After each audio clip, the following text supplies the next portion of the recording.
Shalom a todos. Bom, eu fico surpreso, quero declarar que eu fico bem surpreso com essas pessoas que estudam, que têm um vasto conhecimento, que têm uma mente bem ampla, como se diz, e as mesmas, elas esquecem tudo aquilo que elas estudaram para seguir algo que é fictício, algo que não passa de falácia, coisas que são de metafísica, de espiritismo, de espiritualidade, coisas místicas. Esses dias, não tem muito tempo, eu conversei com o pastor da Batista, um homem muito conceituado, pelo menos no meio em que vive, ou na região que vive. E eu mesmo pedi amizade no Facebook e no próprio WhatsApp. Aceitei de boa, converso com qualquer pessoa da melhor forma possível. Mas o indivíduo, de uma hora para outra, de repente, começou a querer tirar aquela onda, aquela vantagem do conhecimento que tinha, da vantagem que achava que tinha, e começou a dizer que ele era pós-graduado em Direito e que tinha escrito 2 livros e estava partindo para o 3º.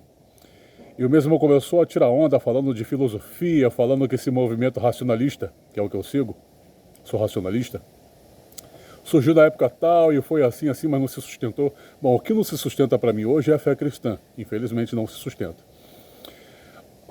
Dizem assim, bom, Jefferson, eu não sei o que é isso ou o que é aquilo, mas eu só sei que Jesus está voltando. Bom, Jesus está voltando quando? Eu tenho fé que está. Tá, você tem fé que está. Teu pai tinha fé que ele viria, seus avós, seus bisavós, seus tetravós.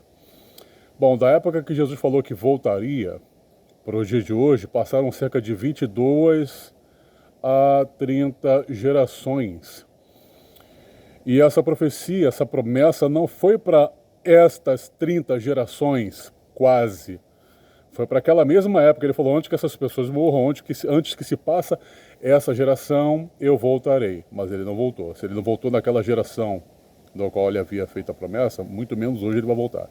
Mas enfim, o indivíduo que estuda, o indivíduo que tem conhecimento, que é pós-graduado na sua graduação, ainda mais em Direito, o camarada ele tem no mínimo a obrigação de saber interpretar aquilo que ele lê. Ele tem que ser o mais racional possível, não uma pessoa mística com todo o conteúdo que adquiriu. E o camarada ele teve a audácia de dizer que tem muitas coisas que só se explicam pela fé. Porra. Eu tenho dificuldade de entender isso, ou melhor dizendo, pode até ser que eu entenda, mas mesmo assim minha cabeça buga. É a questão da religiosidade, a questão da religião em si, que trava a mente da pessoa, que bloqueia a pessoa e faz com que a pessoa se autobloqueie também. Bom, a fé, ela não explica absolutamente nada, a fé, ela especula. A fé, ela simplesmente especula. E o que nós ouvimos dizer da fé em relação ao que está escrito na própria Bíblia, no livro de Hebreus, no capítulo 11, que diz assim, a fé é o firme fundamento das coisas que se esperam e a convicção dos fatos que não se veem. Bom, a fé é o firme fundamento das coisas que se espera. Se espera, então, não é firme fundamento. Não tem como ser. Você espera algo que não existe ainda, então não é firme fundamento. E a convicção dos fatos que não se vê. Se você não vê, não é fato. Muito menos pode-se haver uma convicção de algo que você não vê. Não tem como. Eu estou aqui, tocando uma árvore. Eu estou vendo a árvore, é um fato. Eu tenho convicção de que isso é árvore. Eu estou vendo Deus aqui do meu lado. Deus não está do meu lado. O que está do meu lado é um monte de planta. Isso é convicção, isso é fato. Agora, eu imagino que eu tenho fé, eu acredito. Viver de acreditar é para místico. Viver de acreditar é para espiritualista. É para pessoa que simplesmente crê, que vive de sentidos. Isso para mim não é fato. Isso para mim não é convicção. Não somente para mim, mas qualquer um que vive de forma racional. Mas você tem o direito de escolher ser racional ou ser místico. O texto de Romanos, que fala que tem que viver um culto racional, o culto racional é completamente diferente daquilo que se prega, tá? Nas igrejas. Cultuar algo espiritual não é racional. Isso é puro misticismo. Você pode acreditar? Pode, não tem problema nenhum. Eu não ligo. Não ligo mesmo. Você quer ser racionalista? Parabéns para você. É um direito seu também. Você quer ser agnóstico como eu? Tudo bem. Eu nunca me declarei ateu, mas isso é nada mais nada menos de que uma consequência que vem de acordo com as suas pesquisas, mas eu ainda não me considero um ateu, sou agnóstico, acredito em Deus, de forma diferente da maioria, mas eu continuo acreditando em Deus.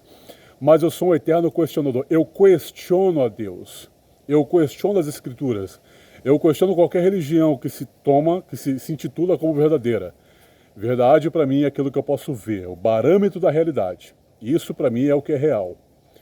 Honestidade intelectual é quando você percebe que algo faz sentido e você realmente admite isso faz sentido. Agora o místico não, o místico vai falar que é coisa do demônio, coisa do capeta. O capeta está tentando manipular a mente dele, mas não é assim. Quem vive de fé, quem vive de sentido, quem vive de crença, de espiritualidades, embora a palavra espiritualidade tenha um outro sentido, bom, a espiritualidade na verdade é maravilhamento, é contentamento, é felicidade, é você estar satisfeito com alguma coisa, isso é espiritualidade, é o seu estado. Agora, para quem vive de misticismo, vai sempre ter essa desculpa da fé. Pela fé se explica, eu acredito, eu creio que acontecerá, mas não vai acontecer nunca, mas também não largo o osso da fé. Bom, eu fiquei muito frustrado com esse advogado que é pastor. Esperava mais dele, mas enfim, é o direito dele, fazer o quê? Só digo e reafirmo que a fé não explica absolutamente nada, ok? Shalom a todos.